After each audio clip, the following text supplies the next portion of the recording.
គឺគេមិនសិនផលិតជីទឹកមកបាទផលិតជីទឹកបាទបងអរគុណបងជំរាបមកសិនផលិតជីទឹកហ្នឹងវាមានមុខវាអីខ្លះក្នុងការធ្វើនៅក្នុងអាជីវកម្មម្ដងហ្នឹងផលិតជីទឹកនេះចំណុចទី1គឺពាក់ព័ន្ធជាមួយនឹងការលាយផ្សំដោយសារធាតុចិញ្ចឹមបាទអញ្ចឹងអាហ្នឹងយើងកំណត់ទៅពីដើមឡើយយើងលាយដោយដៃយើងកូរដៃកូរអីអញ្ចឹងណាយើងផ្សំដែរប៉ុន្តែយើងធ្វើដោយដៃប៉ុន្តែបច្ចុប្បន្ននេះគឺកន្លែងយើងកំណត់ឧទាហរណ៍ថាយើងផលិតប្រភេទជាមួយឬអញ្ចឹងយើងត្រូវដាក់ណាប៉ុន្មានអីប៉ុន្មានអញ្ចឹងហើយបន្ទាប់មកវាកូរហើយយើងលាយផ្សំកំណត់នៅក្នុងកុំព្យូទ័រតែម្ដងបាទហើយបន្ទាប់ពីហ្នឹងមកគឺយើងចាប់ផ្ដើមវិចខ្ចប់មកតាំងពីបិទផ្លាកវិចខ្ចប់បិទគម្របវាយកេះទាំងអស់ចូលមកអូតូមកតែម្ដងបងខ្ញុំចាប់អារម្មណ៍ទៀតមួយដែលបងថាវាអាចពោវាអាចគេថាដំណោលបាយនៃការចេញតែមួយចូលរបាយគេអាចឲ្យទៅតាមខាងម៉ាស៊ីននឹងកំណត់ខ្លួនឯងនឹងក៏យើងកំណត់ខ្លួនឯងដើម្បីឲ្យវាទីទឹកហើយយើងផលិតជាសម្រាប់ក៏យ៉ាងណាដែរអាហ្នឹងគឺបច្ចេកទេសហ្នឹងគឺមានន័យថាជំនាញរបស់ខ្ញុំផ្ទាល់ហ្នឹងយើងត្រូវកំណត់ថាតើយើងប្រើទឹកប្រមាណយើងប្រើរបាយប្រមាណអញ្ចឹងណាអញ្ចឹងនៅពេលដែលយើងចាប់តាមចុចវានៅក្នុងអាកុំព្យូទ័រដែលយើងឃើញកុំព្យូទ័រអញ្ចឹងយើងចុចវាទៅវានឹងចូលមកហើយយើងត្រូវការសារធាតុអាណាទាំងអស់ហ្នឹងហើយវាច្បាស់នៅពេលដែលយើងដាក់ប្រមាណ100ម៉ានទៅយើងមកផលិតឲ្យមកតាមហ្នឹងមកហើយបន្ទាប់មកគឺយើងវិចខ្ចប់មកឲ្យបញ្ចូលក្នុងសបកកដុងហ្នឹងអូតូដែរអត់មានមនុស្សទៅនេះទេយើងដាក់តែកដុងហើយវាចូលមកហើយបន្ទាប់មកវាមួលគម្រោងវាស្កេនវាអីមកទាំងអស់តែម្ដងរហូតទៅដល់វាយកេះមកបងចឹងតែការបងមានប្រសាសន៍តែថាវាជួយបន្ថយនិងជួយសម្រួលដល់ការគៀបបងច្រើនតែបងអាចយកមកទៅថាតើវាជួយសម្រួលអីខ្លះនៅក្នុងសម្បត្តិផលិតកម្មរបស់បងនោះបាទពីមុនកាត់បន្ថយកម្លាំងពលកម្មបាទប៉ុន្តែទោះបីជាយើងកាត់បន្ថយកម្លាំងពលកម្មក៏ដោយក៏យើងអត់ចោលសម្រាប់យើងនៅតែលើកទឹកចិត្តថាយើងអាចឲ្យកម្មករប្រសិនយើងទៅថាច្រើនណាឲ្យកម្មករធ្វើអញ្ចឹងយើងធ្វើទីខ្សែដែលបងឃើញហ្នឹងយើងប្រើដោយដៃធម្មតាហ្នឹងព្រោះយើងនៅតែបន្តប្រើហើយនឹងអាអូតូដែលទាំងអស់គឺកើតដែរចឹងភាពដែលយើងចំណេញខ្លាំងជាងគេគឺកម្លាំងពលកម្មហ្នឹងចំណុចទី1ទី2គឺសុក្រិត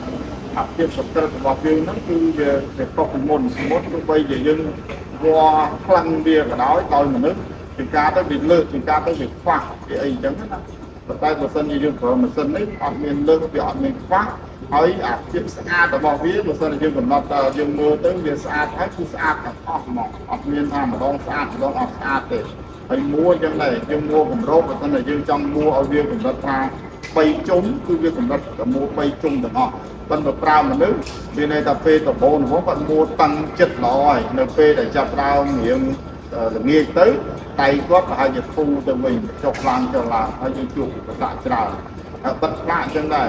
ទោះបីជាយើងប្រើមនុស្សហ្នឹងទៅពេលដែលគាត់ចាប់ដើមបិទហ្នឹងក៏បិទដោយដៃហ្នឹងជួនកាលគាត់បិទប្រជ្រះទៀតដោយសារយើងថាអារម្មណ៍គាត់ផងថាខ្លះទៅបើថាគាត់អត់ចេះតមើលអីចឹងណាប៉ុន្តែបើសិនប្រើដោយម៉ាស៊ីនវិញអត់ទេគឺមិនគឺចឹងហើយមួយទៀតអាភាពរហ័សអញ្ចឹងមួយថ្ងៃបើសិនជាយើងត្រូវការ1000កេះអញ្ចឹងយើងកំណត់ចុចជាង1000កេះគឺមកជាអូតូមកប៉ុន្តែបើសិនជាប្រើមនុស្សវិញ1000កេះយើងត្រូវការមនុស្សប្រហែលជា50នាក់ទៅប៉ុន្តែបើសិនជាយើងប្រើម៉ាស៊ីននេះអាអូតូនេះយើងត្រូវការមនុស្សតែ2-3នាក់ទេអញ្ចឹងវាវាយមកឲ្យទាំងអស់ហើយយើងដឹងថា100%ហើយចំណេញមួយទៀតហ្នឹងគឺដោយសារពួកខ្ញុំអត់ត្រូវធ្វើ stop ទេពីមុនខ្ញុំធ្វើ stop ត្រៀមទៅថាមួយមុខ1000ចេញអញ្ចឹងទៅប៉ុន្តែឥឡូវនេះយើងអត់ទេមានន័យថាយើងតិចតួចបាទថា stop ត្រឹមតែ100ចេញអីទៅបាននៅពេលដែលគេកំងមកយើងចាប់ផ្ដើមផលិតយកមកហើយនេះទៅបាទ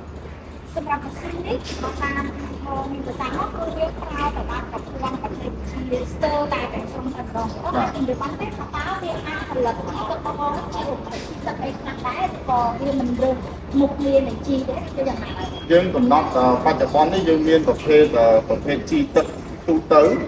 ដែលយើង1លីត្រពីដើមឡើយ1លីត្របាន200លីត្រទឹកអញ្ចឹងទៅប៉ុន្តែបច្ចុប្បន្ននេះយើងវិវត្តវាមក1លីត្រយើងអាចលាយរហូតដល់500លីត្រទឹកបាទ ប៉ុន្តែហ្នឹងវាអាស្រ័យយើងអ្នកកំណត់សំទេអញ្ចឹងយើងផលិតដោយឧទាហរណ៍ថារូបមន្តសម្រាប់ពួកជំនួយឬអញ្ចឹងបាទអញ្ចឹងជំនួយឬយើងបូករូបមន្តដាក់វាទៅកំណត់ទៅវាបូកចូលហើយអញ្ចឹងវាកំណត់ភាគរយច្បាស់លាស់តែម្ដងហើយយើងចង់ផលិតពាក់ព័ន្ធជាមួយនឹងជំនួយត្រួយអញ្ចឹង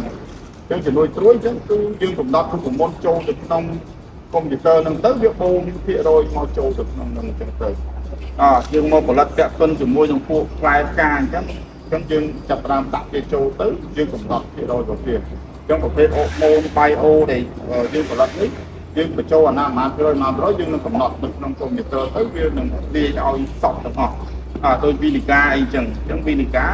យើងអត់នេះទេកន្លងមកវីនីកាជាប្រភេទ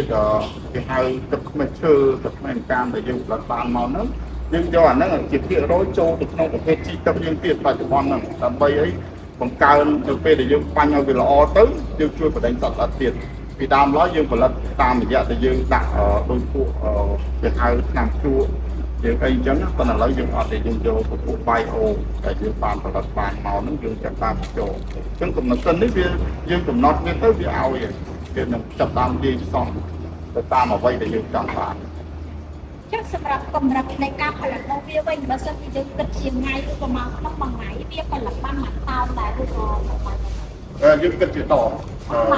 បាទអញ្ចឹងមានន័យថាយើងមានពីរប្រភេទយើងមាន5លីត្រអញ្ចឹងហើយនឹងមាន2លីត្រតែម៉ាស៊ីនហ្នឹងដែលវាអាចធ្វើបានពីចប់ហ្នឹងអញ្ចឹងអា5លីត្រនេះយើងកំណត់វាមួយថ្ងៃទៅឲ្យ10000តអញ្ចឹងទៅបាទហើយទៅអា2លីត្រនេះវិញតែពិតវាប្រហាក់ប្រហែល10000ដូចគ្នាព្រោះវាជាចំនួនកំណត់យកទឹកជាលីត្រទេអញ្ចឹងវាកំណត់ជាដបឲ្យមកអញ្ចឹងវារត់តាមទៅធ្វើនេះទៅមួយថ្ងៃ10000ដបបាទវាអាចផលិតតននៃការប្រមូលមហាជនរបស់នៅទេក៏យ៉ាងណាដែរបច្ចុប្បន្ននេះមានន័យថាវាលើសផងព្រោះពីមុនអត់ទេយើងធ្វើនោះទៅខ្ញុំជំរាបជូនមនុស្សអញ្ចឹងខ្ញុំដាក់20នាក់នៅកន្លែងនេះអញ្ចឹងគាត់ធ្វើប្រចាំថ្ងៃរាល់ថ្ងៃហ្មងអញ្ចឹងដល់ម៉ោងទៅចប់ទៅចូលទុកទៅអញ្ចឹងពីកំងទៅបញ្ចូលចេញទៅហើយអស់ទៅយើងផលិតខែនឹងទៅឡើងប៉ុន្តែបច្ចុប្បន្ននេះម៉ាស៊ីននេះយើងអត់យើងស្តុកតិចគួរតិចគួរទេមិនមែនអត់ស្តុកសោះតែមានន័យថាចង់កំង10000តេសក៏បាន5000តេសក៏បានយើងចិត្តបាច់ទៅយើងមកផលិតឲ្យទូឡើងឡានយកទៅដល់មានន័យថាសន្ទុះនៃការផលិតនៃម៉ាស៊ីននេះគឺស្រួលទៅដល់បងចៅតែយើងចំណេញបានទៅនឹងការផលិតបានបាទគឺចំណេញបានទៅវិញអញ្ចឹងចាំបងតែទៅជាមួយនឹងការប្រើប្រាស់ធម្មតាប្រព័ន្ធបច្ចេកវិទ្យាវាប្រកបការសេតហើយអស់ហើយចឹងបងតែជួបឧបសគ្គនៃការប្រើប្រាស់នៃប្រព័ន្ធម៉ាស៊ីននឹងដែរទេជួបតែប៉ុនបងបាទដែរដោយសារទី1ភាសានៅក្នុងនេះបងនេះទៅភាសាចិនទាំងអស់ចឹងណាយកឲ្យជាភាសានេះទេអាហ្នឹងក៏គេហៅថាអ្នកប្រើទាំងអស់ចំណាំអត់បានយល់ថាវាមិនទេប៉ុនចំណាំវាទៅតែចំណាំមកដល់វាស្ទាត់ទៅប៉ុន្តែកន្លងមកវិញសិតតែចំណាំទៅហើយមានមនុស្សតែម្នាក់ពីរនាក់ទេគាត់ប្រើអញ្ចឹងទី2គឺហៅ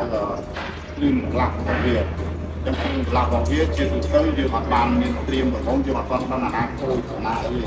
ចឹងបើប្រើយូរយូរឥឡូវយើងដឹងថាអានេះវាគួរទិញវាយកមកដើម្បីសុខអីចឹងទៅយើងកំងពីចិនមកយកទៅខែ10ខែដែរចឹងអាហ្នឹងក៏ដាក់មុនប៉ុន្តែឥឡូវនេះយើងដឹងថាអាណាវាគោលណាអីចឹងទៅយើងទិញយកមកទុកស្រាប់ទៅចឹងដល់ពេលគោលទៅយើងផ្លាស់ប្ដូរទៅដល់ចាបងមិនខ្សែសម្រាប់ផលិតកម្មផលិតទឹកបងប្រើប្រាស់ម៉ាស៊ីននេះប្រហែលឆ្នាំហើយដែរទៅមួយឆ្នាំនេះដែរបាទដោយសារតែឃើញតម្រូវការការគ្រប់គ្រងផលិតផលយើងកាន់តែច្រើនទៅហើយយើងចង់ដាក់ពណ៌របស់យើងឲ្យទៅស្វែងពណ៌តាមតែសក់គេមានអីយើងមាននឹងអញ្ចឹងដែរបាទយើងប្រកបពីអត់ចាំដល់ទៅម៉ាស៊ីននឹងមិនដែរថាបង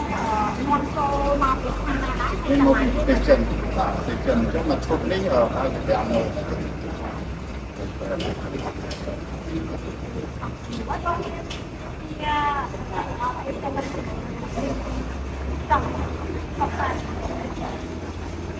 តាមពិតប្រព័ន្ធម៉ាស៊ីននេះដល់សិនជាសិប្បកម្មដែលគាត់ដំបងផ្ដើមដំបងខ្ញុំគិតថាខ្ញុំណែនាំអាចលើដោយដៃទៅអត់ចាំបាច់ចាយលើច្រើនទេ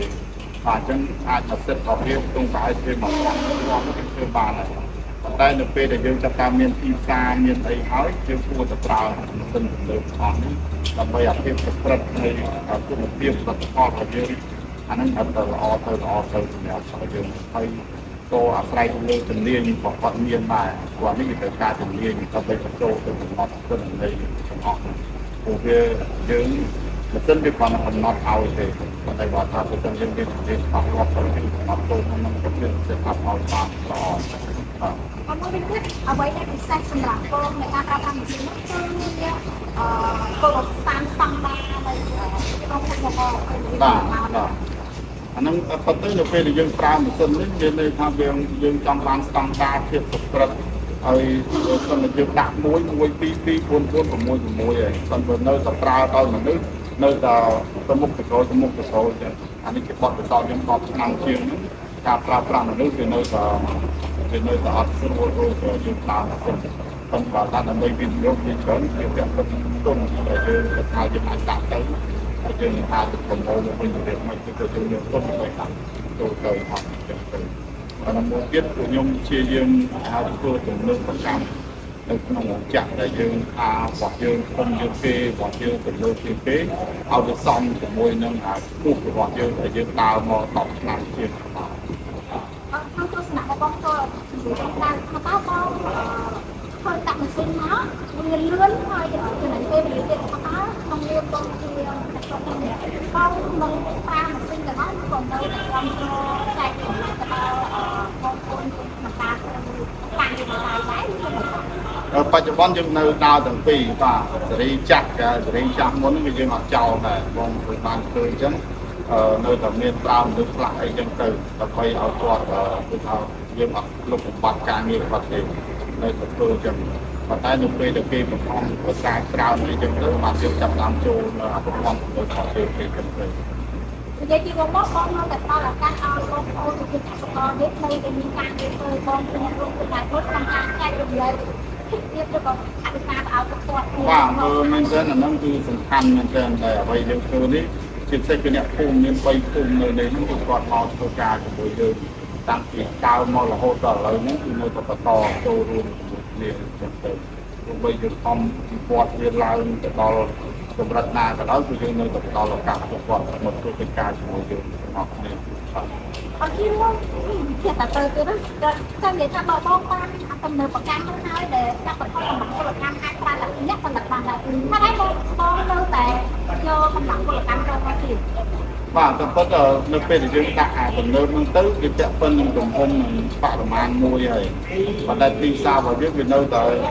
ត្រូវការលើកអានឹងទៀតអញ្ចឹង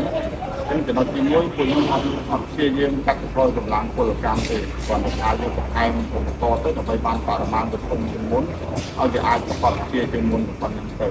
ហើយចំណែកមួយចំនួនដូចជាលើជាលីជាសែងឯទាំងអស់គឺនៅតែត្រូវការកម្លាំងទៅជាដើម្បីហើយដោយការកោអីទាំងអស់ហ្នឹងតែកន្លែងណាទៅកោដៃគឺយើងអត់កោដៃអីចឹងកន្លែងណាទៅកោមិនស្គាល់យើងអត់កោមិនស្គាល់គឺនៅតែបន្តឲ្យយកគាត់ដើម្បីមករួមចំណែកមួយពួកយើងពីការអភិវឌ្ឍនៅស្រុកនេះអ្វីដែលខ្ញុំចង់ជួយទៅគេគាត់គឺអ្នកស្រុកអ្នកភូមិទាំងអស់គាត់មានប្រាក់ចំណូលឬក៏គេហៅថាគាត់មានចូលរួមជាមួយយើងដែរបាទអរគុណបាទអរគុណ